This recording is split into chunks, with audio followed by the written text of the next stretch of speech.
Assalamualaikum warahmatullahi wabarakatuh. Perkenalkan, saya Nabila Indra Putri dengan NPM 24752090, kelas 4C. Pada video ini, saya akan mempresentasikan materi mengenai audit liabilitas. Liabilitas merupakan kewajiban perusahaan yang timbul akibat peristiwa masa lalu dan penyelesaiannya akan mengakibatkan arus keluar sumber daya ekonomi perusahaan. Dalam audit, akun liabilitas perlu diperiksa untuk memastikan bahwa semua kewajiban perusahaan sudah dicatat dengan benar dan tidak ada yang disembunyikan. 1. Liabilitas jangka pendek. Liabilitas jangka pendek adalah kewajiban yang harus dibayar dalam waktu kurang dari 1 tahun atau dalam satu siklus operasi perusahaan.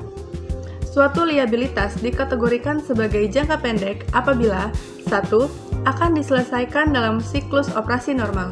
2. Dimiliki untuk tujuan diperdagangkan. Ketiga, jatuh tempo dalam waktu 12 bulan.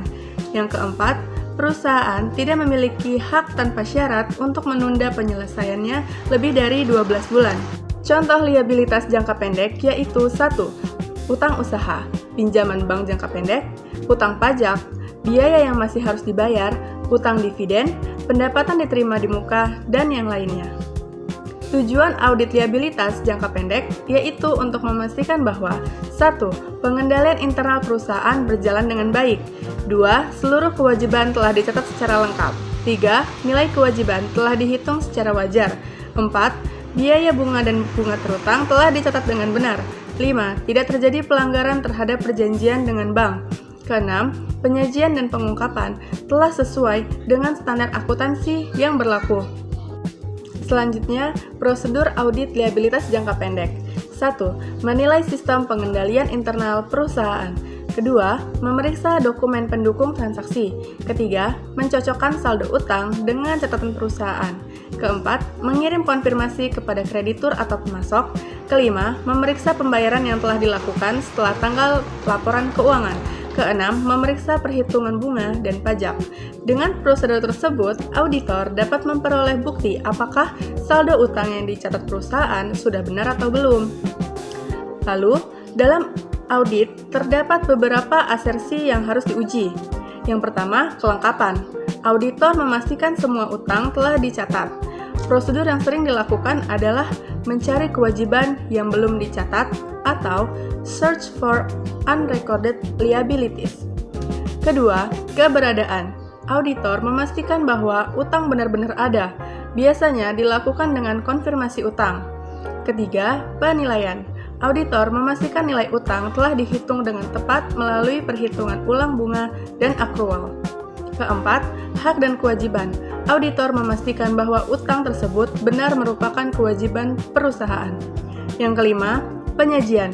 Auditor memastikan penyajian dan pengungkapan sudah sesuai dengan standar akuntansi. Selanjutnya, risiko understatement of liabilities.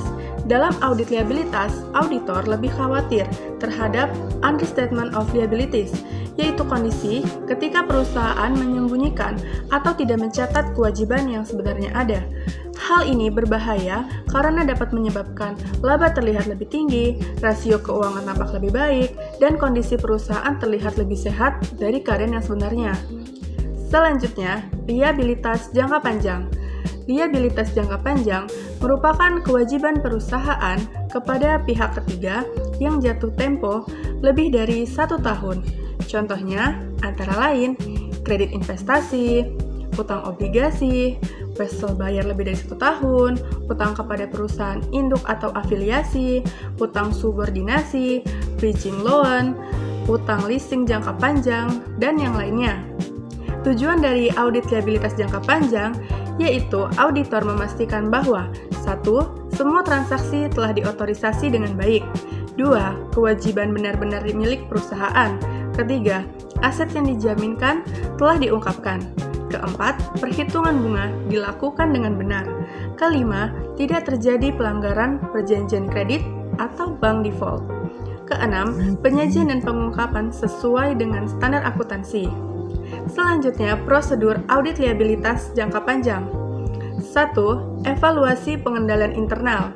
Kedua, memeriksa perubahan liabilitas jangka panjang. Ketiga, mengirim konfirmasi bank. Keempat, menelaah perjanjian kredit. Kelima, memeriksa penambahan utang jangka panjang. Keenam, memeriksa perhitungan dan pembayaran bunga. Ketujuh, memeriksa amortisasi diskonto atau premi obligasi, dan yang lainnya. Selanjutnya, asersi audit liabilitas jangka panjang. Asersi yang diuji hampir sama dengan liabilitas jangka pendek, yaitu kelengkapan, keberadaan, penilaian, hak dan kewajiban, serta penyajian. Perbedaannya, auditor lebih banyak menggunakan konfirmasi bank, pemeriksaan perjanjian kredit, serta penelaahan konvenen atau persyaratan pinjaman. Selanjutnya, perbedaan audit liabilitas jangka pendek dan jangka panjang. Liabilitas jangka pendek lebih berfokus pada utang usaha, biaya yang masih harus dibayar, resiko kewajiban yang belum dicatat, serta ketepatan cut-off transaksi. Sedangkan liabilitas jangka panjang lebih berfokus pada pinjaman bank, obligasi, perjanjian kredit, resiko pelanggaran konvenen, klasifikasi utang dalam laporan keuangan. Kesimpulannya, audit liabilitas bertujuan untuk memastikan bahwa seluruh kewajiban perusahaan telah dicatat dengan lengkap, dihitung dengan benar, dan disajikan sesuai dengan standar akuntansi. Maka, dengan adanya audit, laporan keuangan menjadi lebih andal sehingga dapat digunakan sebagai dasar pengambilan keputusan oleh berbagai pihak. Sekian presentasi dari saya. Terima kasih. Wassalamualaikum warahmatullahi wabarakatuh.